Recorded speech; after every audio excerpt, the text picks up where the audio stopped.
Hello दोस्तों, a very happy learning to all of you.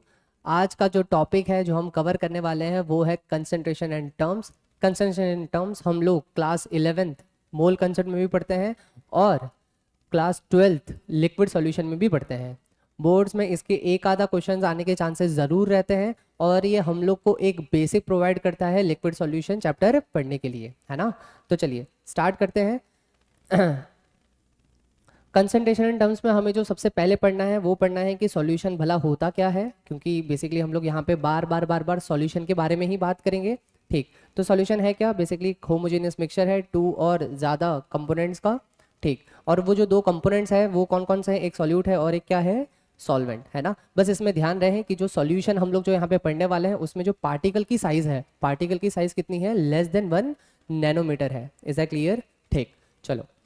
सबसे पहले हमारे पास बाइनरी सॉल्यूशन, अब ये बेसिक है, शायद तुम लोग तुम्हारे 9th-10th क्लास में भी पढ़ चुके होंगे कि बाइनरी सॉल्यूशन क्या है। दो कंपोनेंट्स है, एक सॉल्वेंट है और एक क्या है? सॉल्यूट। टर्शरी में सॉल्यूशन में क्या है? तीन कंपोनेंट्स है, एक सॉल्वेंट है, दो क्या है? सॉल्यूट है।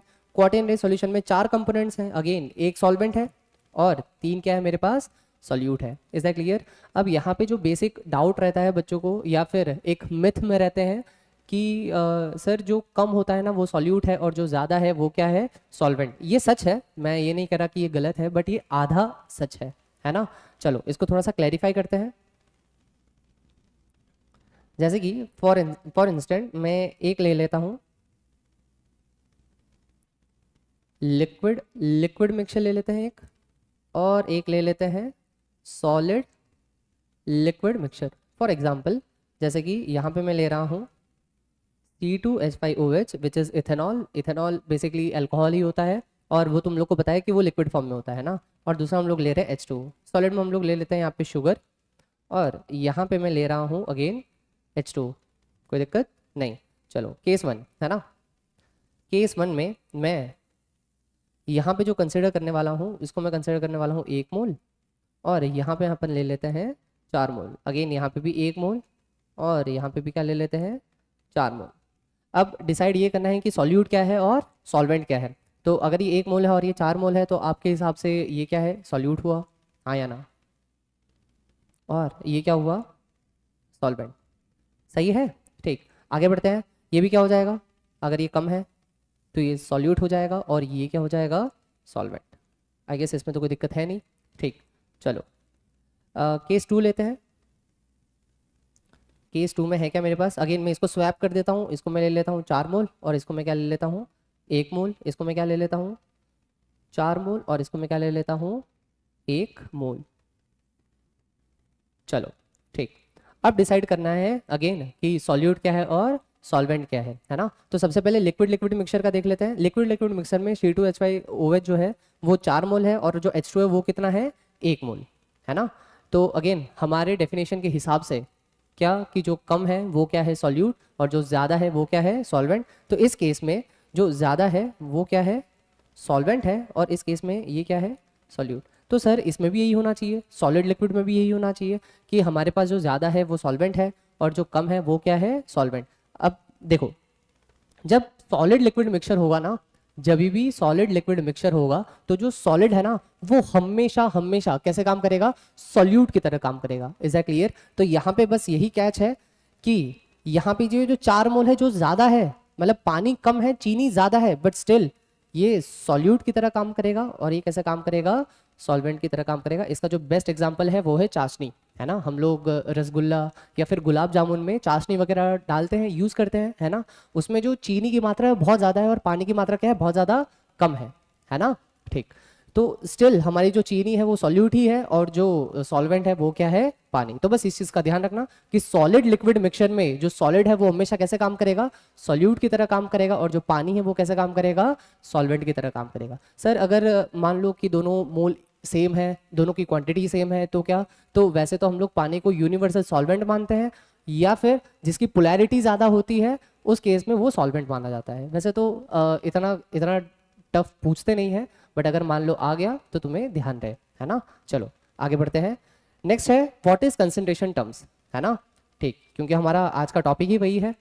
हाँ जी, concentration terms basically mathematical expressions है मैथमेटिकल एक्सप्रेशंस क्या कैलकुलेट करने के लिए, basically amount of solute calculate करने के लिए कि हमारे सॉल्यूशन में कितना अमाउंट ऑफ सॉल्यूट प्रेजेंट है। Is that clear? ठीक, चलो अब हमारे पास बहुत तरह तरीके के कंसंट्रेशन टर्म्स है, उसमें सबसे पहला क्या है, मोलैरिटी, हिंदी में बोले तो मोलरता, है ना। तो इसकी डेफिनेशन लिख लेते हैं। It is defined as number of moles of solute, number of moles of solute present per liter solution, present per liter solution। is that clear? ठीक, हाँ जी। अगर मैं मोलैरिटी को कैपिटल M से डिनोट करता हूँ तो इसका फॉर्मूला क्या हो जाएगा, number of moles of solute upon में volume of solution in litre, in litre. Is that clear? ठीक, या फिर इसका जो दूसरा फॉर्मूला है वो क्या हो जाएगा, number of millimoles, number of millimoles of solute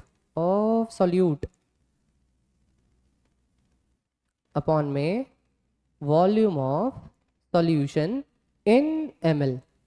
is that clear? ये फॉर्मूला शायद कुछ बच्चों के लिए नया नया हो सकता है कि सर ये मिलीमोल्स कहाँ से आ गए, तो मैं तुम लोग को बता दूं नोट डाल के कि हमारा जो एक मोल है इज इक्वल टू 1000 मिलीमोल्स। मतलब जब तुम्हें वॉल्यूम अगर ml में दिया हो और तुम लोग ये फॉर्मूला यूज़ करना चाहो तो बेसिकली तुम लोग को मोल्स नहीं, उस केस में क्या यूज़ करना पड़ेगा, मिली मोल्स यूज़ करना पड़ेगा। आई होप क्लियर है ये चीज़। और तुम सबको पता है 1 लीटर बराबर कितना ml होता है, 1000 ml के बराबर होता है। Is that clear? ठीक, हाँ जी। मेन जो बात आती है वो बात आती है यूनिट की, क्योंकि अगेन ये एक फिजिकल केमिस्ट्री का टॉपिक है और फिजिकल केमिस्ट्री में न्यूमेरिकल्स आते हैं और न्यूमेरिकल्स में बेसिकली जो ध्यान रखना होता है सबसे ज़्यादा वो यूनिट्स का ध्यान रखना होता है ना। तो इसकी जो यूनिट है वो क्या हो जाएगी, मोल पर लीटर, क्योंकि अगर तुम लोग देखो ऊपर क्या है, मोल्स है और नीचे क्या है, हमारे पास वॉल्यूम है जो कि हम लोग लीटर में कैलकुलेट कर रहे हैं। तो आई गेस इसमें कोई डाउट नहीं होगा। बट या फिर जनरली किताब क्या कर लेती है, कैपिटल M से डिनोट कर देती है ना। अगर कैपिटल M आए तो इसका मतलब समझना कि वो मोलैरिटी दी गई है ना। चलो अब कुछ इंपॉर्टेंट पॉइंट्स है रिगार्डिंग मोलैरिटी, है ना। चलो देख लेते हैं एक बार। सबसे पहले क्या दिया हुआ है, molarity is temperature dependent function. Temperature dependent क्यों, क्योंकि तुम लोग डिनोमिनेटर में देख सकते हो, डिनोमिनेटर में है क्या वॉल्यूम है ना। और जब भी डिनोमिनेटर में वॉल्यूम आएगा इसका मतलब ये समझना कि वो टेम्परेचर डिपेंड करता है। सुनो, जब मैं टेम्परेचर बढ़ाऊंगा तो तुम्हें ऐसा नहीं लगता कि वॉल्यूम एक्सपांड करेगा, है ना। और जैसे ही वॉल्यूम एक्सपांड करेगा तो मोलैरिटी पे कुछ ना कुछ फर्क तो आएगा ही आएगा, है ना। तो इसीलिए मोलैरिटी को कहीं ना कहीं इतनी अच्छी कंसंट्रेशन टर्म्स नहीं माना जाता। रीजन बीइंग, अगर मान लो तुम लोग कोई प्रोडक्ट बनाया और उसकी कंसंट्रेशन डिफाइन कर दी मोलैरिटी में और तुम लोग ने उस प्रोडक्ट को कहीं ना कहीं ट्रांसपोर्ट किया, है ना। अब ऑब्वियस ही बात है टेम्परेचर में वेरिएशन तो आएगा। तो जो कंसंट्रेशन तुम लोग ने कैलकुलेट की थी उस टाइम पे और जिस टाइम पे वो पहुंचा वहां पे, उस दौरान अगर कोई टेम्परेचर का डिफरेंस आ गया तो जो कंसंट्रेशन है वो चेंज हो जाएगी, है ना। तो यहाँ पे एरर्स के चांसेस काफी ज्यादा बढ़ जाते हैं, इसीलिए मोलैरिटी को इतनी अच्छी टर्म नहीं माना जाता। और ये एक तरीके से एक PYQ भी है ना। वहां पूछा गया था कि मोलैरिटी मतलब इनमें से कौन कौन से ऐसे कंसंट्रेशन टर्म्स हैं जो कि टेम्परेचर पे डिपेंड कर सकते हैं। Is that clear? ठीक, चलो तो मोलैरिटी एक टेम्परेचर डिपेंडेंट है। अब यहाँ पे कुछ टर्म्स हैं जो जिसका ध्यान रखना है, जैसे कि अगर मान लो मोलर सॉल्यूशन है तो मोलर सॉल्यूशन मतलब क्या होता है, 1 मोलर। डेसीमोलर मतलब क्या होता है, 1/10 मोलर। सेंटीमोलर मतलब क्या होता है, 1/100। सेमीमोलर मतलब क्या होता है, 1/2 मोलर एंड सो ऑन। ठीक, चलो नेक्स्ट क्या है, molarity is also expressed in square brackets. अगर मान लो स्क्वायर ब्रैकेट्स में कुछ भी हम लोग लिखते हैं तो इसका मतलब हम लोग उसकी कंसंट्रेशन को डिफाइन कर रहे हैं, है ना। तो ऐसे करके हम लोग डिनोट कर सकते हैं कंसंट्रेशन को। ठीक है, चलो आगे बढ़ते हैं। नेक्स्ट है जो हम लोग को ध्यान रखना है, इनफैक्ट ये आजकल के जो PSUs कंपनी है इनफैक्ट वो भी ये सवाल पूछते हैं कि इसको हम लोग को अगर वर्डिंग में लिखना है तो वर्डिंग्स में हम लोग कैसे लिख सकते हैं, है ना। देखो क्या लिखा गया है, 0.1 मोलर एक्वस ग्लूकोज सॉल्यूशन। तो देखो डिनोमिनेटर में क्या है हमारे पास, डिनोमिनेटर में बच्चों हमारे पास है volume of solution in ml या फिर इन लीटर। हम लोग बेसिकली लीटर वाला कंसिडर करके चलेंगे, है ना। तो सबसे पहले डिनोमिनेटर वाली चीज लिख लिया करो, है ना। देखो इसको मैं क्या लिख सकता हूँ, 1 litre of solution, 1 litre of solution contains. अब बच्चों न्यूमरेटर में क्या था, न्यूमरेटर में था number of moles of solute, है ना, तो कितना मोल्स ऑफ सॉल्यूट हो जाएगा, 1 litre of solution contain 0.1 moles of glucose. Glucose basically क्या होता है, C6H12O6। Is that clear? ठीक। नेक्स्ट क्या है, define 5 molar aqueous NaCl solution. अगर अगेन इसको भी अगर मेरे को डिफाइन करना है तो इसका आंसर क्या हो जाएगा, 1 litre of solution, 1 litre of solution contains 5 moles of NaCl। Is it clear? आसान है, काफी इजी है। अब जब भी हम लोग वर्डिंग्स में लिखते हैं तो न्यूमेरिकल सॉल्व करते समय हम लोग को ज्यादा कंफ्यूजन नहीं रहता। इनफैक्ट जो गिवन चीजें हैं हम लोग ऑलरेडी आइडेंटिफाई कर सकते हैं, है ना। ठीक, चलो अब ऑब्वियसली बात है फिजिकल केमिस्ट्री है तो न्यूमेरिकल्स तो आएंगे, तो चलो सॉल्व करते हैं ना। ठीक, क्या दिया गया है, 40 gram MgO magnesium oxide is dissolve in water to form a 400 ml solution, find molarity. Molarity का फॉर्मूला क्या है, number of moles of solute upon में वॉल्यूम। वॉल्यूम किस में लेना है, लीटर में लेना है। अगर तुम लोग number of moles of solute, number of moles निकाल रहे हो, मिली मोल्स निकाल रहे हो तो ml में ले सकते हो, है ना। अभी हम लोग लीटर से ही कंक्लूड करेंगे। तो सबसे पहले number of moles of solute कितना हो जाएगा, 40 गिवन मास है, अपॉन में मोलर मास कितना हो जाएगा MgO का, मैग्नीशियम का कितना होता है 24 प्लस 16 विच इज 40, मतलब हमारे नंबर ऑफ मोल्स कितना आ गए 1। चलो वॉल्यूम कितना दिया है हमें, वॉल्यूम हम लोग को दिया हुआ है 400, बेसिकली 0.4 लीटर, सही है। ठीक, तो मोलैरिटी कितनी हो जाएगी, मोलैरिटी हो जाएगी 1 अपॉन में 0.4 विच इज 2.5, सही है ना। ठीक, चलो बढ़े आगे। ओके, नेक्स्ट क्या सवाल है, 200 ml ऑफ ए डेसीमोलर। डेसीमोलर मतलब कितना होता है, डेसीमोलर मतलब कितना होता है, अभी जस्ट पढ़ाया था हमने कि डेसीमोलर मतलब होता है 1/10 मोलर, या फिर हम लोग क्या लिख सकते हैं इसको 0.1 मोलर, है ना। ठीक, of glucose is taken, find the mass of glucose in it. ठीक, चलो देखो जब भी मास फाइंड करने को आए या फिर मॉलिक्यूलर वेट कैलकुलेट करने को आए तो इसका मतलब ये समझना कि हम लोग को क्या निकालना है, हम लोग को मोल्स निकालना है, क्योंकि मोल्स का फॉर्मूला क्या होता है, moles is equal to given mass upon में मोलर मास, है ना। तो जब भी मास निकालना है, मॉलिक्यूलर वेट निकालना है, तो एग्जामिनर या फिर जो क्वेश्चन बना रहा है वो चाहता है कि तुम लोग नंबर ऑफ मोल्स निकालो। Is that clear? ठीक, तो ये अप्रोच रहेगी हमारे क्वेश्चन की। चलो अब इसको सॉल्व करते हैं ना, सॉल्यूशन। ठीक है, मास निकालना है तो मोलैरिटी इज इक्वल टू क्या होता है, नंबर ऑफ मोल्स अपॉन में वॉल्यूम। तो number of moles is equal to क्या हो जाएगा, molarity into volume. I guess यहाँ पे कोई दिक्कत नहीं है। ठीक, तो मोलैरिटी कितनी है, मोलैरिटी अपन को दे रखी है 0.1 मोलर, वॉल्यूम कितना दे रखा है 200 ml है, दैट्स मीन कि वो 0.2 लीटर दिया गया है। नंबर ऑफ मोल्स कितना हो जाएंगे, नंबर ऑफ मोल्स हो जाएंगे 0.1 इंटू 0.2 विच इज कितना हो जाएगा 0.02 मोल्स, है ना, किसके 0.02 मोल्स ऑफ ग्लूकोज, सही है ना। ठीक, अब तुम लोग को पता है number of moles is equal to क्या होता है, number of moles is equal to होता है गिवन मास अपॉन में मोलर मास, हाँ या ना। ठीक, अपन को निकालना क्या है, गिवन मास निकालना है, तो given mass is equal to क्या हो जाएगा, given mass is equal to हो जाएगा number of moles into molar mass, सही है ना। ठीक, नंबर ऑफ मोल्स अभी हम लोग ने जस्ट निकाला, कितना आया था 0.02, और ग्लूकोज का कितना होता है, ग्लूकोज का फॉर्मूला होता है C6H12O6, और जब तुम लोग इसका मॉलिक्यूलर वेट निकालोगे तो इसका मॉलिक्यूलर वेट कितना आ जाएगा 180 ग्राम पर मोल, सही है ना। ठीक, चलो आगे बढ़ते हैं। तो 0.02 इंटू मॉलिक्यूलर वेट कितना हो गया 180, इसको जब तुम लोग सॉल्व करोगे तो इसका आंसर कितना आ जाएगा 18 2 36, तो basically 3.6 gram. Is that clear? ठीक, चलो नेक्स्ट है हमारे पास मास परसेंटेज और W/W परसेंटेज, है ना। अब इसका फॉर्मूला है डायरेक्ट अपने पास, W/W परसेंटेज क्या होता है, basically wait of solute upon में नीचे क्या हो जाएगा weight of solution into 100, provided कि अगर तुम लोग ऊपर ग्राम ले रहे हो तो नीचे भी क्या लो ग्राम, अगर ऊपर केजी ले रहे हो तो नीचे भी क्या लो केजी लो, है ना। ठीक, अब तुम लोग ही बताओ कि ये टेम्परेचर डिपेंडेंट होगा या टेम्परेचर इंडिपेंडेंट होगा। अब यहाँ पे कोई भी वॉल्यूम का टर्म है नहीं, अगर वॉल्यूम का टर्म नहीं है तो हम लोग क्या बोलेंगे इसको कि it is temperature independent function या फिर कंसंट्रेशन टर्म्स कह सकते हैं। Is that clear? ठीक। अगेन इसको हम लोग को वर्डिंग्स में लिखना है। क्या लिखना है? Define 1.5 W/W percentage NaCl solution. तो अब देखो डिनोमिनेटर में क्या है अपने पास? वेट ऑफ सॉल्यूशन है ना। और हम लोग किस में बात कर रहे हैं? 100 में से बात कर रहे हैं, परसेंटेज में से बात कर रहे हैं। परसेंटेज मतलब ही क्या होता है कि हम लोग 100 में से बात कर रहे हैं, है ना। तो इसका मतलब अगर मैं वर्डिंग्स में लिखना चाहूँ तो क्या हो जाएगा? बोलो मेरे भाई। 100 gram of solution contains 1.5 gram of NaCl। आसान है ना। ठीक, चलो आगे बढ़ते हैं।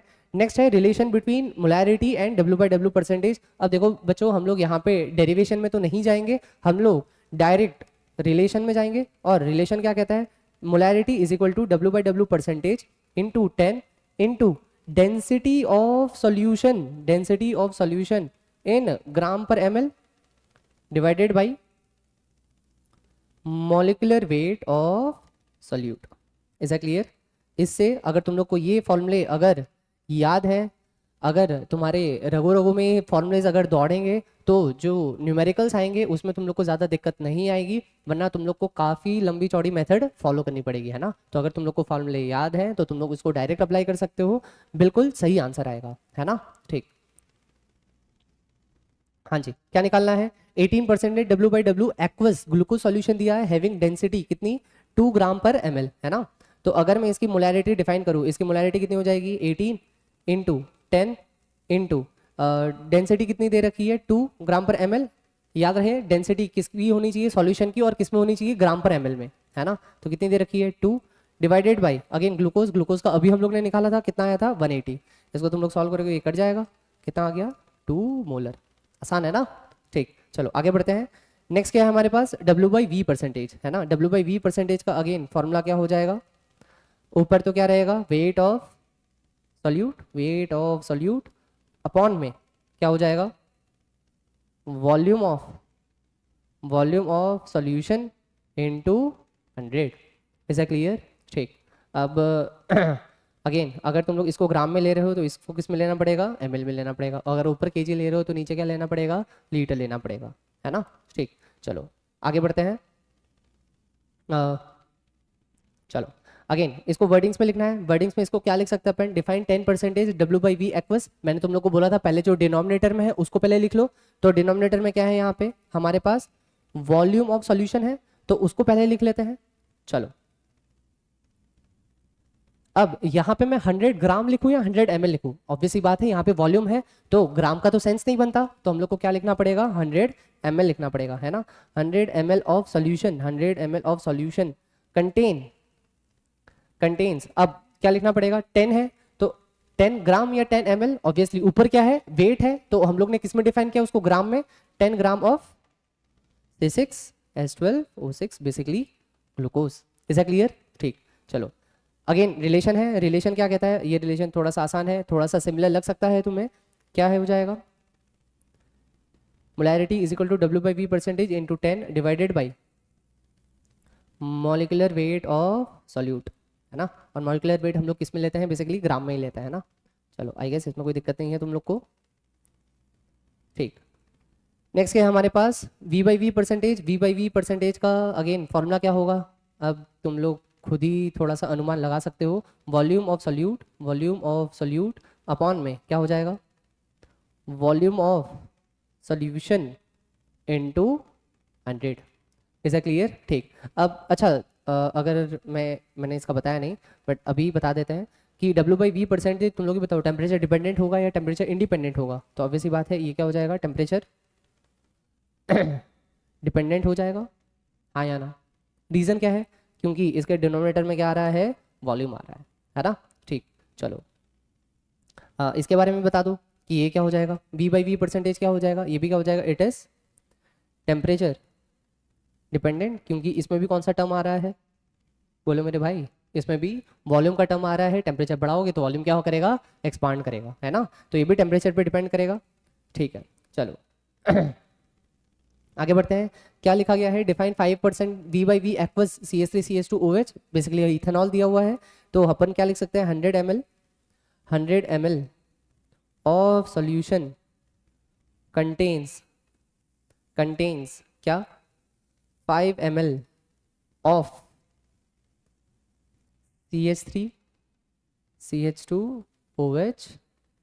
Is that clear? ठीक, चलो आगे बढ़ते हैं। नेक्स्ट क्या है हमारे पास? रिलेशन किसका पूछा गया है? मोलैरिटी और V/V। अगेन मेरे पास फॉर्मूला है, ये फॉर्मूला हो सके तो तुम लोग याद ही करना, तो तुम्हारे लिए एग्जाम में काफ़ी इजी हो जाएगा। Molarity is equal to V/V percentage into 10 into density of solute के लिए नहीं, यहाँ पे ध्यान रखना किसमें? ग्राम पर ml में। वहां पे हम लोग ने किसकी ली थी? जब W/W परसेंटेज था तो वहां पे किसकी ली थी हम लोग ने? डेंसिटी ऑफ सॉल्यूशन लिया था। यहाँ पे किसकी ले रहे हैं हम लोग? डेंसिटी ऑफ सोल्यूट, है ना। तो इसको प्लीज थोड़ा सा याद रखना, अपन में मॉलिक्यूलर वेट ऑफ सॉल्यूट, ये तो थोड़ा सा सेम ही है। तो अगर तुम लोग ध्यान से देखो तो फॉर्मूले काफी सिमिलर से ही है, बस थोड़े से याद करना है ना। ठीक, थोड़े थोड़े चेंजेस हैं। चलो एक क्वेश्चन कर लेते हैं। क्वेश्चन क्या है?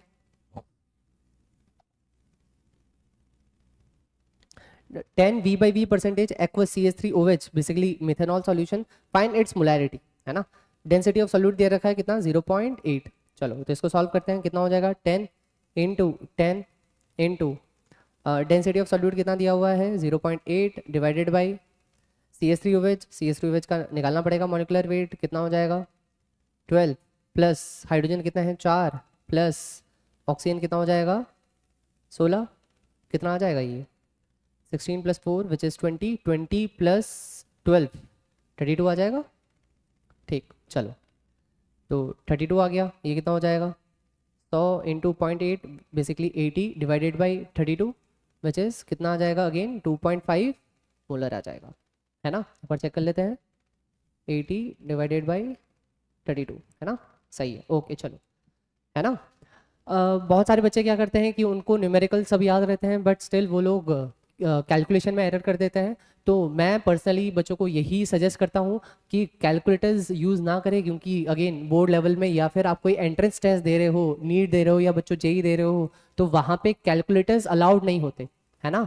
तो अगर कैलकुलेटर्स अलाउड नहीं और हम लोग को आदत है तो हमारी जो कैलकुलेशन स्पीड है वो काफ़ी स्लो हो सकती है ना। तो वहाँ पे हम लोग को जितने भी टफ क्वेश्चंस आते हैं या लेंदी क्वेश्चंस आते हैं या केस स्टडी आती है, वहाँ पे हम लोग फंस सकते हैं।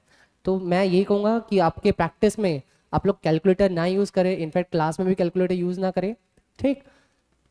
चलो नेक्स्ट है हमारी काफ़ी इंपॉर्टेंट टर्म मोलैलिटी। अब हमारा जो क्लास 12th है उसमें जो लिक्विड सॉल्यूशन है उसमें हम लोग मोलैलिटी का तो इतना यूज़ नहीं करते, इनफैक्ट आएगा यूज़, बट हम लोग जो ज़्यादा हमारे यूज़ में आएगा वो आएगा एक मोलैलिटी, और फिर जो आगे हम लोग पढ़ेंगे मोल फ्रैक्शन वो भी आने वाला है ना। तो मोलैलिटी को अगेन हम लोग हिंदी में मोललता कहते हैं। अब इसके डेफिनेशन लिख लेते हैं। It is defined it is defined as number of moles of solute present in per kg of solvent, ठीक है ना। चलो अगर मैं इसको डिनोट करूँ तो इसको हम लोग छोटे m से डिनोट करते हैं। फॉर्मूला क्या हो जाएगा? Number of moles of solute upon में, यहाँ पे ध्यान रहे कि पहली बार डिनोमिनेटर में सॉल्यूशन नहीं है, क्या है हमारे पास? सॉल्वेंट है ना। Mass of solvent, mass of solvent in किस में लेना है? केजी में लेना है बेसिकली, ठीक। चलो आई होप इसमें कोई दिक्कत नहीं है। इसकी अगर मैं यूनिट की बात करूँ तो इसकी यूनिट क्या हो जाएगी? यूनिट तो तुम लोग बता सकते हो, इतने तो होशियार हो ही तुम लोग, कि ऊपर मोल्स हैं तो ऊपर मोल्स आ जाएगा, नीचे क्या है हमारे पास? मास। मास हम लोग ने किस में लिया है? केजी में। या फिर तुम लोग छोटे एम से भी डिनोट कर सकते हो, है ना, ठीक। अच्छा तुम लोग बताओ, ये टेम्परेचर डिपेंडेंट होगा या टेम्परेचर इंडिपेंडेंट होगा? ऑब्वियस सी बात है, ये टेम्परेचर इंडिपेंडेंट फंक्शन है, हाँ या ना। रीज़न क्या है? कि यहाँ पे कोई भी वॉल्यूम का टर्म नहीं है, ठीक। चलो नेक्स्ट क्या है हमारे पास? Define 0.1 molar aqueous NaCl solution. तो डिफाइन करना है, तो अब देखो सबसे पहले मैंने तुम लोग को क्या बोला था कि डिनोमिनेटर को पहले लिख लो। डिनोमिनेटर में है क्या? 1 kg ऑफ सॉल्वेंट, और ये क्या हो गया? ऑफ सॉल्वेंट कंटेन्स कितना 0.1 मोल्स ऑफ NaCl, है ना। सॉल्वेंट क्या हो जाएगा, ऑब्वियसली बात है, अगर एक्वस दिया है तो सॉल्वेंट यहाँ पे क्या है हमारा H2O, है ना। ठीक, नेक्स्ट है मोलैरिटी और मोलैलिटी के बीच का रिलेशन। बचपन में हम लोग पढ़ते थे कि कैपिटल M और छोटा m आपस में कैसे रिलेटेड है, तो हम लोग ये कहते थे कि एक कैपिटल M है और एक स्मॉल m है, बट यहाँ पे इतना आसान नहीं है। बेसिकली मेरे पास डायरेक्ट फॉर्मूला है, अगेन मैं डेरिवेशन में नहीं जा रहा वरना फिर ये वीडियो बहुत ही ज़्यादा लंबा हो जाएगा और हमें इतना डेरिवेशन का अभी काम भी नहीं है ना। आएगा तो हम लोग को डायरेक्ट रिलेशन से ही निकालने का आएगा। तो अगेन फॉर्मूला क्या है, कहता है molarity into 1000 divided by 1000 into density. Density किसकी भाई साहब, डेंसिटी लेनी है हम लोग को सॉल्यूशन की, है ना, minus molarity into molecular weight of solute, है ना। थोड़ा सा लेंथी फार्मूला है, थोड़ा सा ट्रिकी फार्मूला है। ठीक, यहाँ पे मैं सब डिफाइन कर लेता हूँ कि क्या क्या क्या चीज़ है। जैसे कि छोटा m यहाँ पे क्या कहता है, मोलैलिटी, है ना। कैपिटल M क्या कहता है यहाँ पे, मोलैरिटी के बारे में कहता है। ठीक, D यहाँ पे क्या है, D यहाँ पे हमारे पास डेंसिटी, है ना। ठीक, डेंसिटी किसकी, डेंसिटी ऑफ सॉल्यूशन लेनी है, किस में लेनी है, ग्राम पर ml में। Is that clear. ठीक, नेक्स्ट क्या है हमारे पास, मॉलिक्यूलर वेट ऑफ सॉल्यूट, ये तो अंडरस्टैंडेबल है ना। चलो बस यहाँ पे ध्यान रहे, यहाँ पे डेंसिटी हम लोग किसकी लेंगे, डेंसिटी हम लोग लेंगे सॉल्यूशन की, ठीक, इन ग्राम पर ml। चलो एक सवाल कर लेते हैं, क्या दिया गया है, what should be the density of an aqueous solution of urea NH2 CO NH2 such that its molarity and molarity are 1। Again formula लिख लेते हैं। फॉर्मूला क्या कहता है, छोटा m इज इक्वल टू बड़ा M into 1000 divided by 1000 into density. जितना ज़्यादा लिखोगे उतना ज़्यादा तुम लोग को याद रहेगा, है ना। इनफैक्ट आजकल जो पेरेंट्स की सबसे ज़्यादा शिकायत है, वो शिकायत क्या है कि हमारा बच्चा यूट्यूब लेक्चर तो देखता है बट वो लिखता नहीं है, वो सिर्फ सुनता रहता है। तो प्लीज़ दोस्तों ऐसा ना करें, सिर्फ देखना नहीं है ना। एग्जाम में जाके तुम्हें खुद लिखना पड़ेगा और फिर जब हम लोग लिखने बैठते हैं ना तभी हम लोग को बहुत सारी चीज़ें पता चलती है ना। तो प्लीज़ ये वीडियो को देखें नहीं, साथ साथ में सॉल्व भी करते रहे, पॉज करें वीडियो को, है ना। पहले खुद एक बार सॉल्व करने की ट्राई करें, तुम्हारे पास फॉर्मूलेज है ना। और जो तुम्हारे सर हैं या कोई भी टीचर है वो कोई भी चीज़ एकदम बाहर से नहीं पूछते, जो पढ़ाया गया है उसी के अंदर पूछते हैं, है ना। तो उसी में ही थोड़ा हाथ पैर मारने की कोशिश किया करो, चाहे फिर वो फिजिक्स हो, मैथ्स हो, है ना, केमिस्ट्री हो। बायो का मुझे इतना ज़्यादा आइडिया है नहीं, है ना, कि उसमें फिर कैसे सवाल आते हैं, बट स्टिल जहाँ पे न्यूमेरिकल्स हैं तो जो फॉर्मूला हम लोग ने दिया है आपको उसी फॉर्मूले के आसपास होता है। तो प्लीज़ खुद से थोड़ा ट्राई करो, थोड़ा हाथ पैर मारने की कोशिश करो। जब खुद ट्राई करता है ना तो वो ज़्यादा देर तक याद रहता है ना। चलो सॉल्व करते हैं, है ना। मोलैलिटी कितनी हो जाएगी 1, मोलैलिटी भी कितनी हो जाएगी 1 क्योंकि 1 दे रखी है, ये रही, ठीक, into 1000 divided by 1000। Density I guess निकालनी है ना, ग्राम पर ml में निकलेगी, ठीक है, माइनस मोलैरिटी कितनी हो जाएगी 1। मोलिकुलर वेट ऑफ सॉल्यूट क्या दिया हुआ है, NH2CO NH2। नाइट्रोजन का कितना होता है 14, इसका जब तुम लोग निकालोगे तो कितना हो जाएगा 14 इंटू 2 प्लस कार्बन कितना है, कार्बन 1 है प्लस 12 प्लस ऑक्सीजन कितना है हमारे पास, ऑक्सीजन भी 1 ही है प्लस 16 प्लस हमारे पास हाइड्रोजन कितने हो जाएंगे 4, है ना। तो जब आई गेस तुम इसको सॉल्व करोगे, सही है ना अपन ने, 14 इंटू 2 प्लस 12 प्लस 4 प्लस 16, है ना। जब तुम लोग इसको सॉल्व करोगे तो आई गेस 60 ग्राम पर मोल आना चाहिए, है ना। ठीक, इसको आगे सॉल्व करें, कितना हो जाएगा 1000 density minus 60 is equal to 1000 हो जाएगा, हाँ या ना, ठीक है। तो 1000 डेंसिटी इज इक्वल टू कितना हो जाएगा 1060। इसको जब तुम लोग सॉल्व करोगे तो डेंसिटी इज इक्वल टू कितना आ जाएगा 1.06, है ना, 1.06 ग्राम पर ml, है ना। यूनिट लिखना ना भूले, जब भी फिजिकल केमिस्ट्री का क्वेश्चन है या फिर फिजिक्स का क्वेश्चन है, तो कभी भी मैथ्स का क्वेश्चन है या फिर कभी भी हम लोग को यूनिट लिखना नहीं भूलना। इसके मार्क्स होते हैं बोर्ड्स में, अगर हम लोग यूनिट नहीं लिखते तो आधे 1 मार्क्स कट सकते हैं ना। मतलब तुम लोग मौके दे रहे हो सामने वाले एग्जामिनर को या फिर चेकर को कि वो तुम्हारे मार्क्स काट सकें, है ना। तो मार्क्स कटवाने नहीं है, ऑब्वियसली बात है, बढ़ाने हैं। चलो नेक्स्ट है मोल फ्रैक्शन। मोल फ्रैक्शन थोड़ा सा ट्रिकी है, थोड़ा सा इसमें चालाक बनना पड़ेगा हम लोग को इसके क्वेश्चन सॉल्व करने के लिए, है ना। अब मोल फ्रैक्शन अगर मैं तुम लोग को समझाऊं, जैसे कि मान लो कि मान लेते हैं कि ये पेन है ना, सबको दिख रहा है आई गेस, हाँ चलो कैमरा में विजिबल है ना, चलो ठीक, मान लो ये बिस्किट है ना, मान लेते हैं ठीक।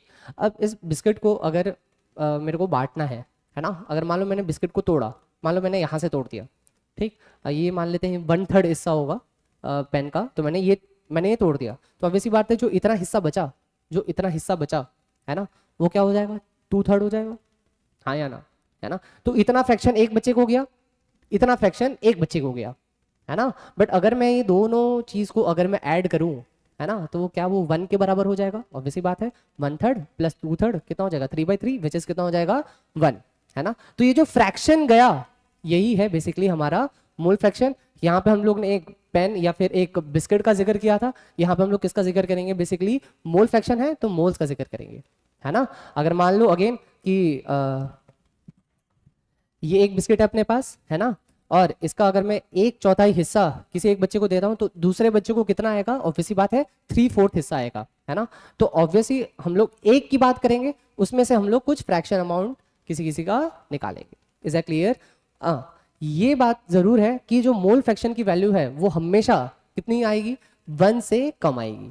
Is that clear? ठीक है ना। जैसे कि फॉर एग्जाम्पल मान लेते हैं अपने पास एक कंटेनर है ना, अच्छे से बना नहीं,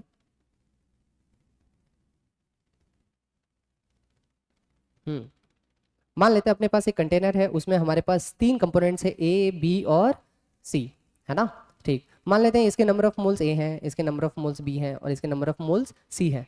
अगर मैं तुम लोग को बोलूं मोल फ्रैक्शन का सिंबल क्या होता है, काई, है ना, काई बोल लो या चाय बोल लो, जो भी है। मैं कभी कभी मस्ती मस्ती में जब पढ़ाता हूँ बच्चों को तो मैं बच्चों को बोल देता हूँ, बच्चों ये चाय है ना, बच्चे काई बोलते हैं, जो भी है वैसे इसका प्रोनाउंसिएशन काई आता है। ठीक, तो अगर मैं बोलूँ कि इसका मोल फ्रैक्शन ए का निकालो तो क्या हो जाएगा, number of moles of A upon में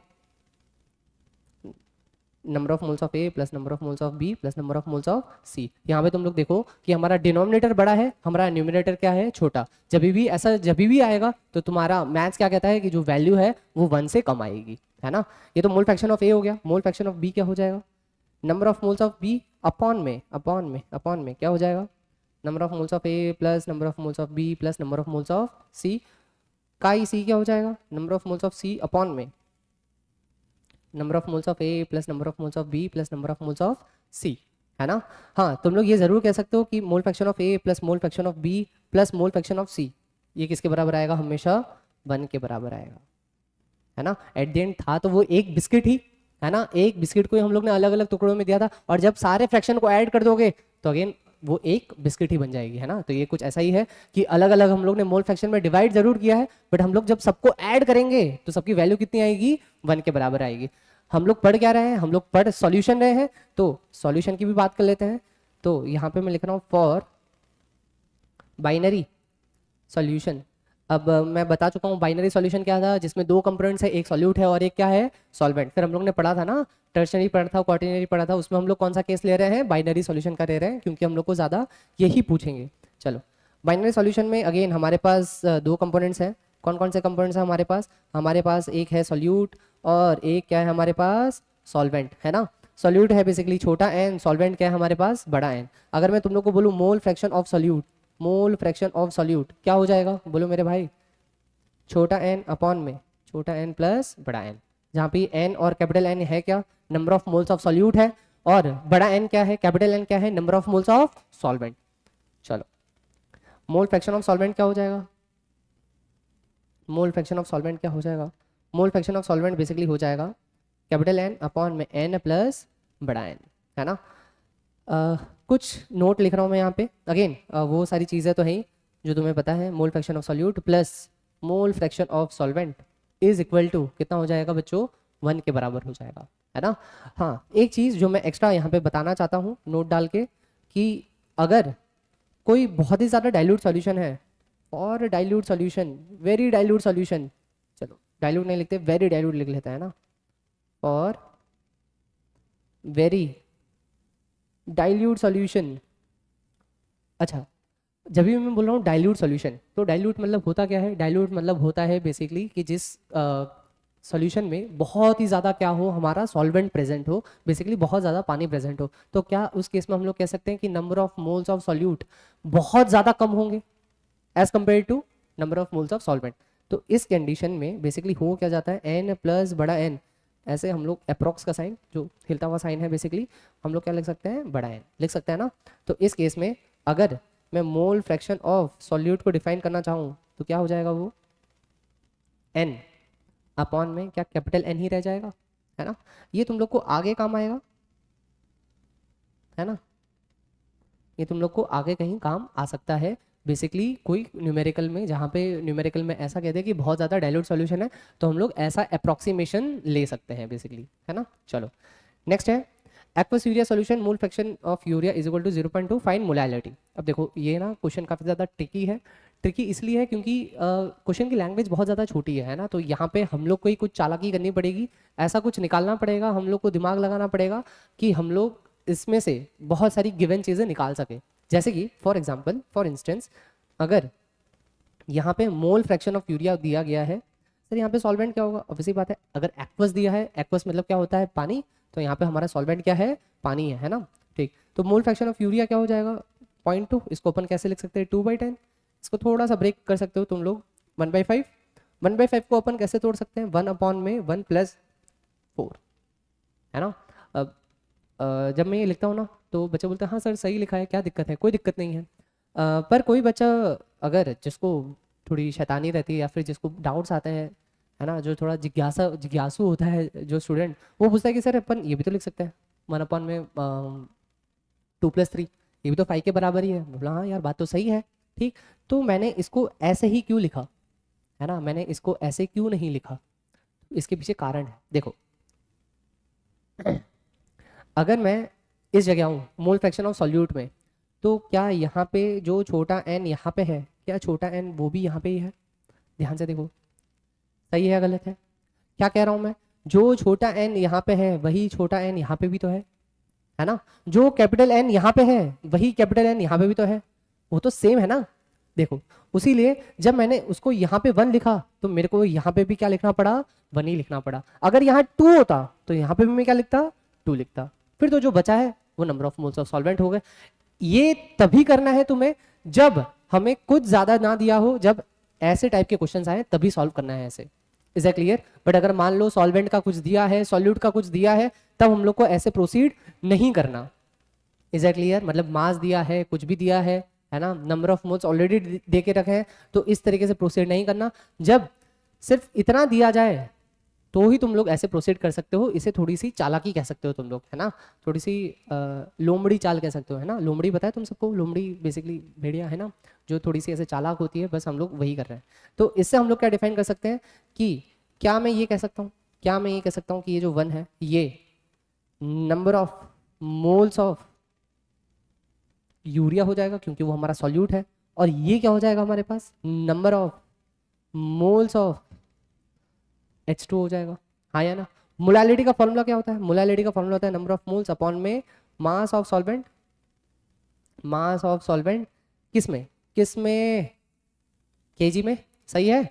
चलो number of moles of solute तो है अपने पास, कितने हैं 1, मास ऑफ सॉल्वेंट निकाल लेते हैं। मास ऑफ सॉल्वेंट कितना आ जाएगा, मास ऑफ सॉल्वेंट आ जाएगा, बोलो कितना, मास ऑफ सॉल्वेंट कितना हो जाएगा 4 इंटू कितना हो जाएगा 18, 4 इंटू 18 बेसिकली 72 ग्राम।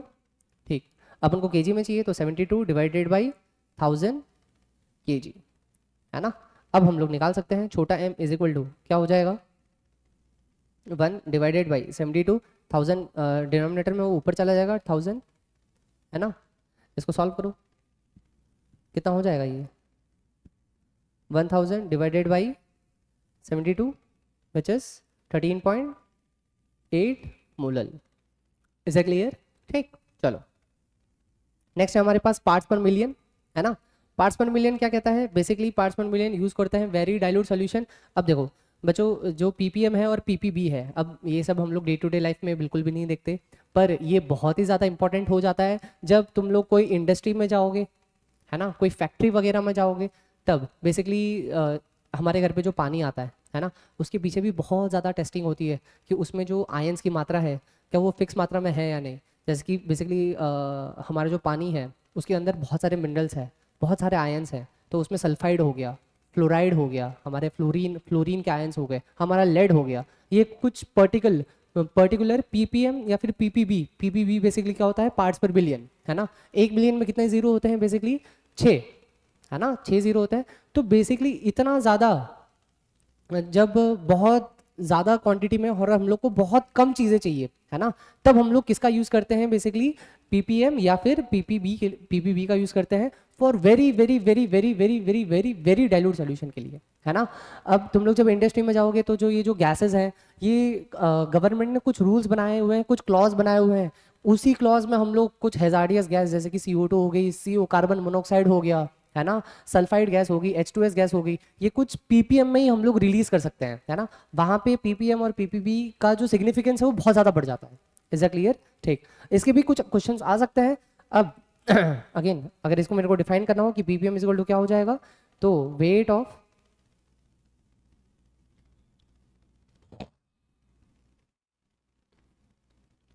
सॉल्यूट अपॉन में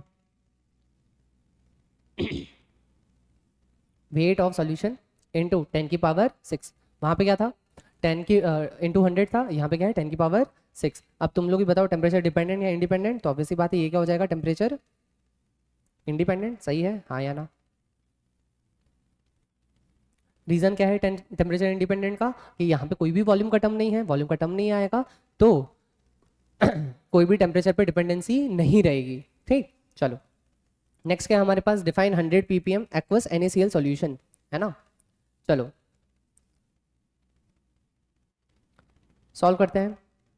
इसका मतलब क्या हो जाएगा, 10 की power 6 gram of solution contains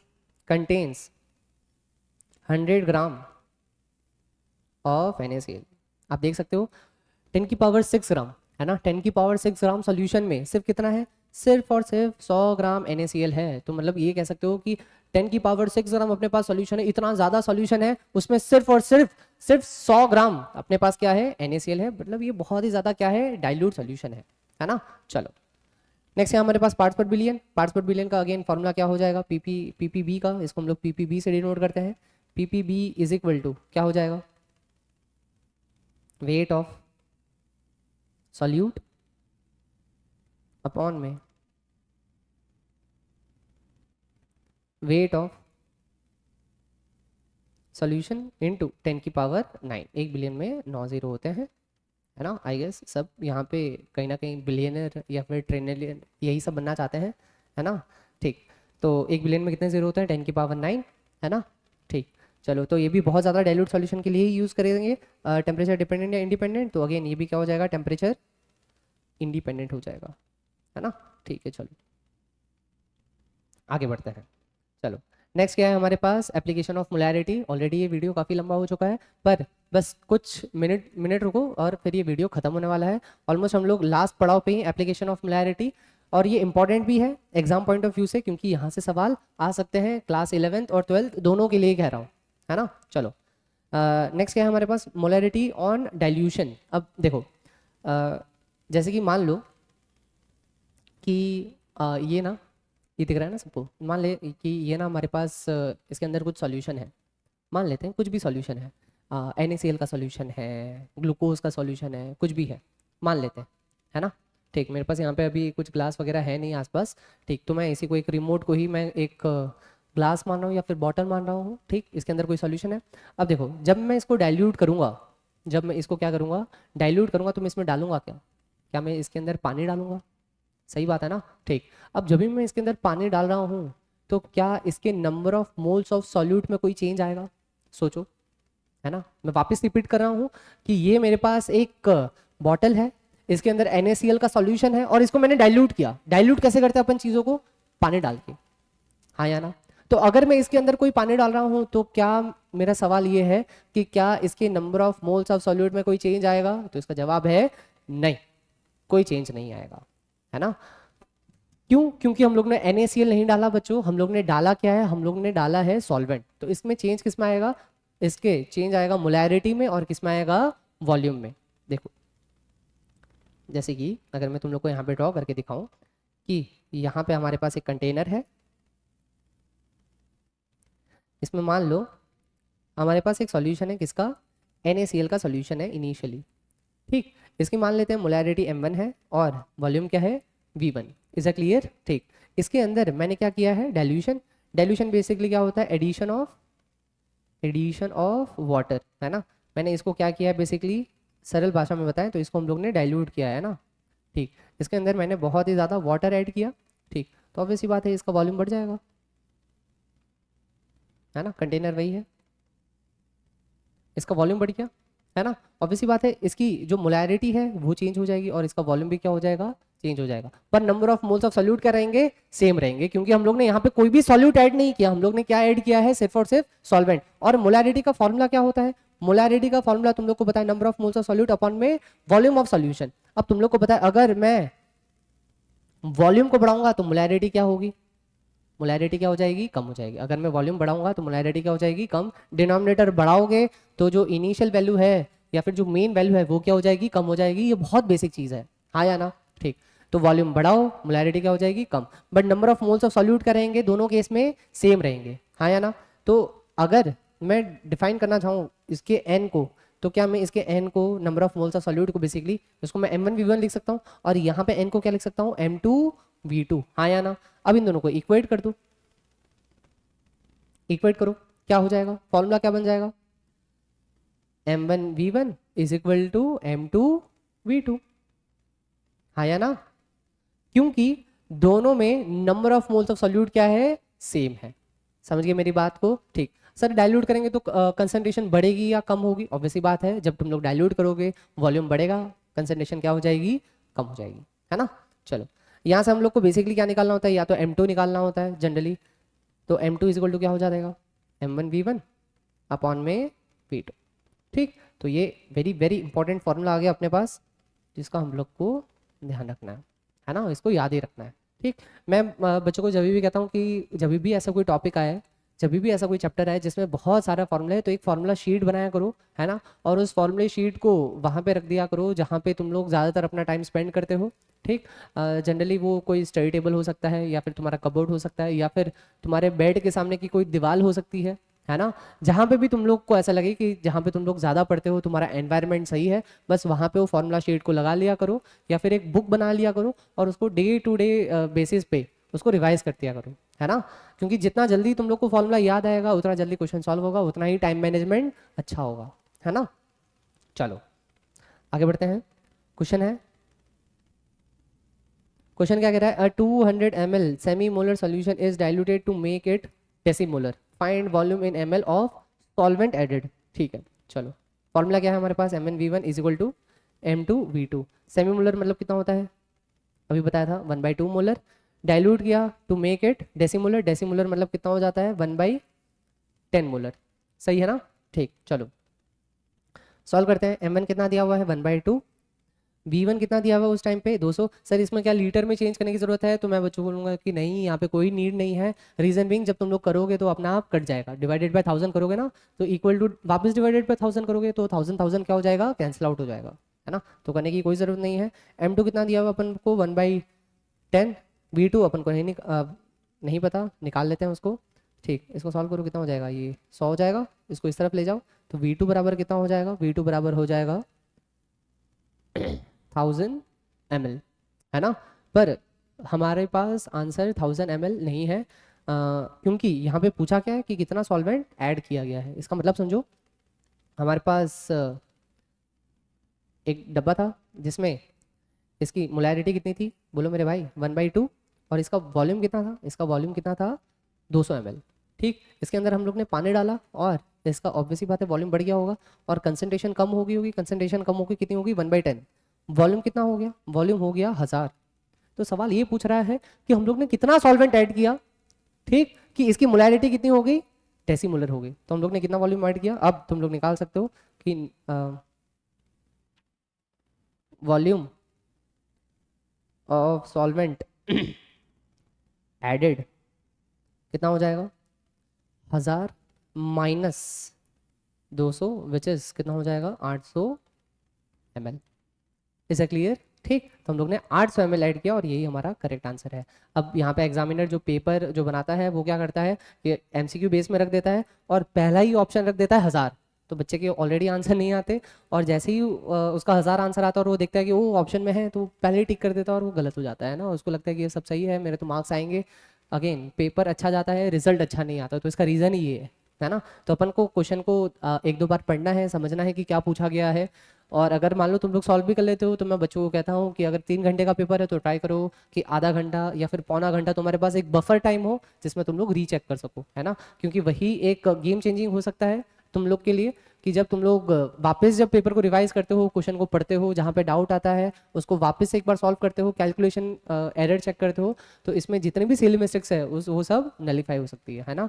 या फिर दूसरा तरीका क्या है, दूसरा तरीका ये है कि जब भी तुम लोग प्रैक्टिस करो तो उसको यही समझ के किया करो कि तुम लोग मेन एग्जाम में बैठे हो और वैसे ही सॉल्व करना, है ना। ठीक, चलो। Molarity on mixing of solution, again ये एक वेरी इंपॉर्टेंट टर्म है ना, बहुत इंपॉर्टेंट कंसेप्ट है, समझना। देखो अब तक हम लोग ने क्या किया था, पिछले वाले केस में हम लोग ने पानी ऐड किया था, इस वाले केस में हम लोग क्या करेंगे। देखो जैसे कि मैं एक एग्जांपल अभी तुम लोग को देता हूँ। जैसे कि मान लो तुम्हारे पास एक चाय है और दूसरी चाय, एक चाय है ना बहुत ज़्यादा कड़क है, बहुत ज़्यादा, जिसमें चाय पत्ती बहुत ज़्यादा है, चीनी बहुत ज़्यादा है, और जो दूसरी चाय है ना वो एकदम फीकी फीकी चाय है, कुछ ज़्यादा स्वाद नहीं है उसमें। ठीक, अब किसी को फीकी चाय पसंद है, किसी को मीठी की चाय पसंद है और किसी को मीडियम चाय पसंद है ना। तो वो करता क्या है बेसिकली, जो ये फीकी चाय है और ये जो बहुत ज़्यादा मीठी चाय है उसको क्या कर लेता है, मिक्स कर लेता है, तो एक नॉर्मल चाय आ जाएगी अपने पास, हाँ या ना। ठीक, तो देखो ये भी कुछ ऐसा ही है, इसमें ध्यान रखना, इसमें ध्यान रखना molarity on mixing of solution कि ये नॉन रिएक्टिंग के लिए हम लोग बात करेंगे। नॉन रिएक्टिव मतलब वो आपस में रिएक्ट नहीं करना चाहिए। और ऑब्वियसली बात है, दो चाय को मिक्स करोगे तो ऐसा थोड़ी है कि तुम लोग को एक कोई माचा दे देगा, है ना, या फिर कॉफी बना के दे देगा, ऐसा थोड़ी है ना। ठीक, तो हम लोग नॉन रिएक्टिंग के बारे में बात करेंगे। ठीक, जैसे कि मान लेते हैं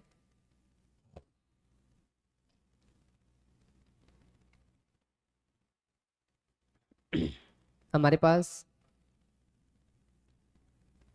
दो अलग अलग कंसंट्रेशन है ना। मान लो NaCl का ही है, मान लो इसका M1 और इसका V1 है, और इसका क्या हो जाएगा M2 और इसका भी क्या हो जाएगा V2।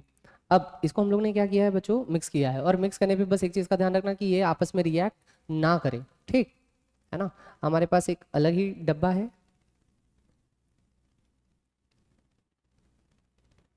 ऑब्वियस सी बात है इसका वॉल्यूम भी बढ़ जाएगा, है ना।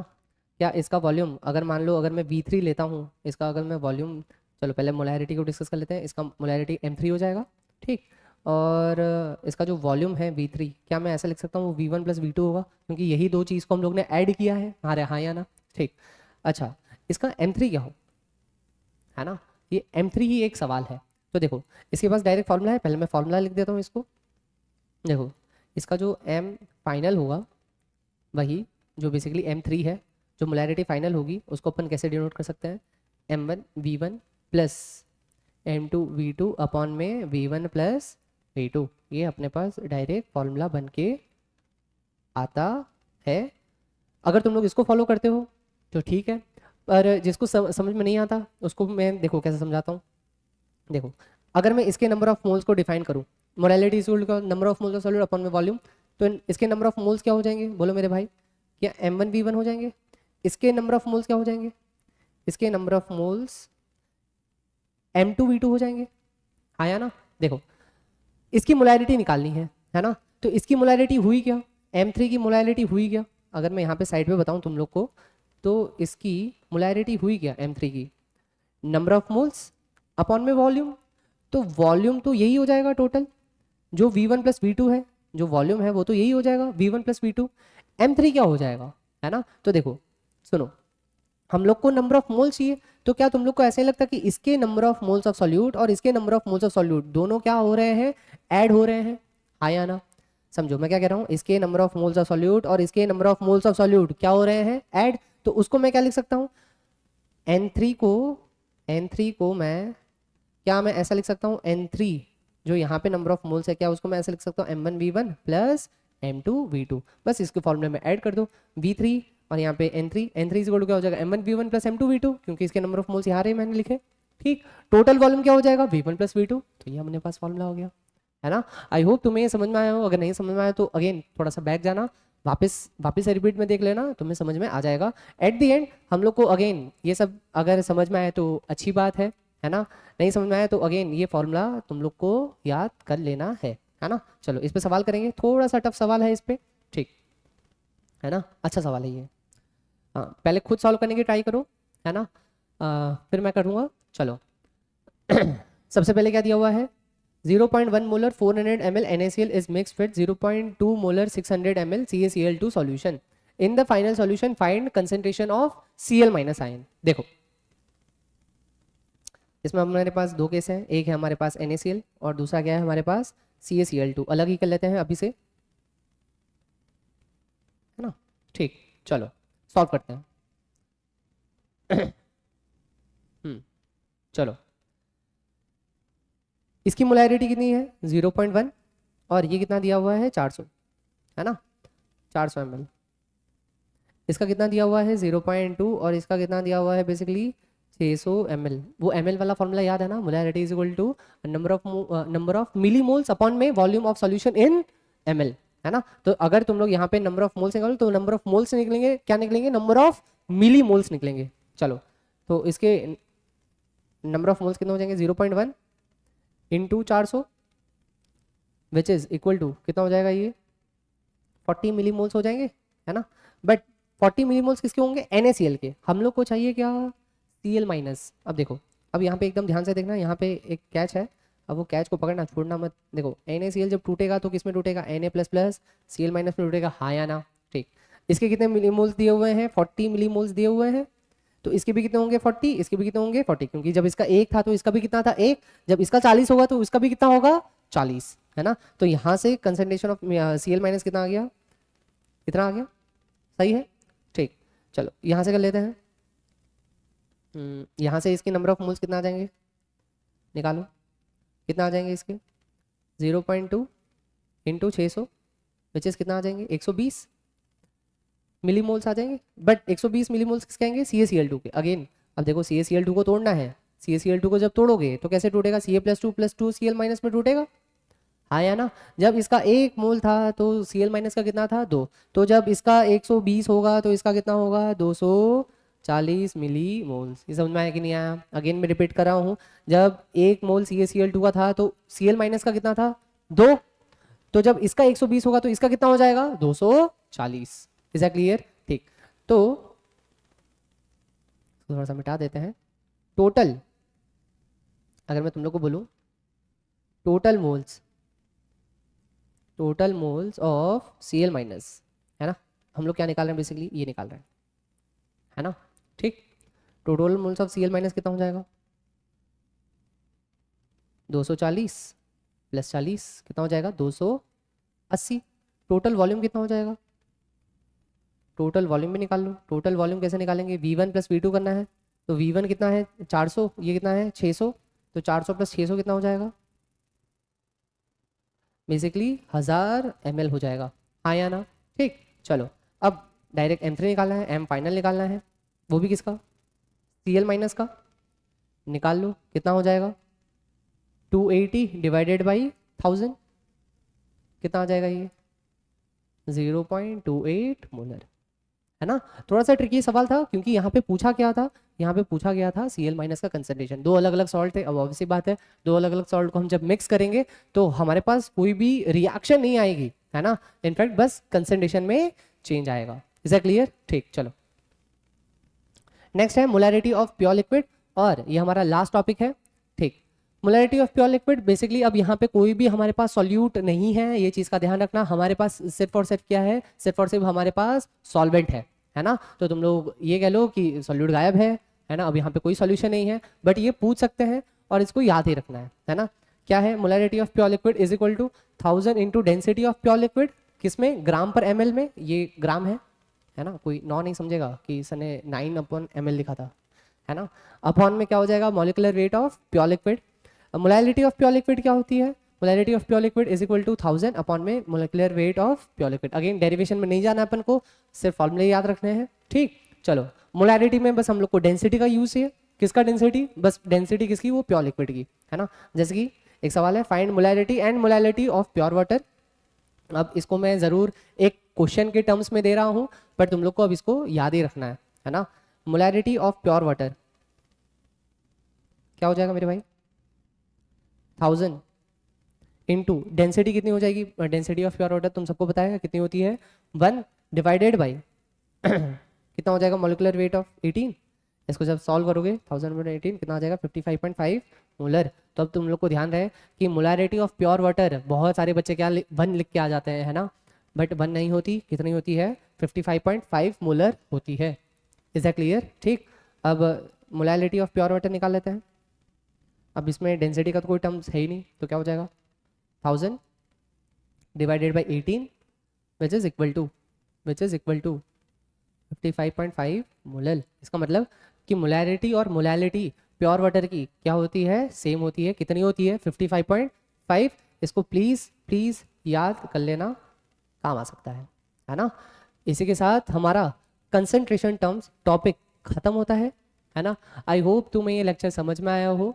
ठीक है, चलो मिलते हैं नेक्स्ट वीडियो में, तब तक के लिए अ very happy learning. Thank you.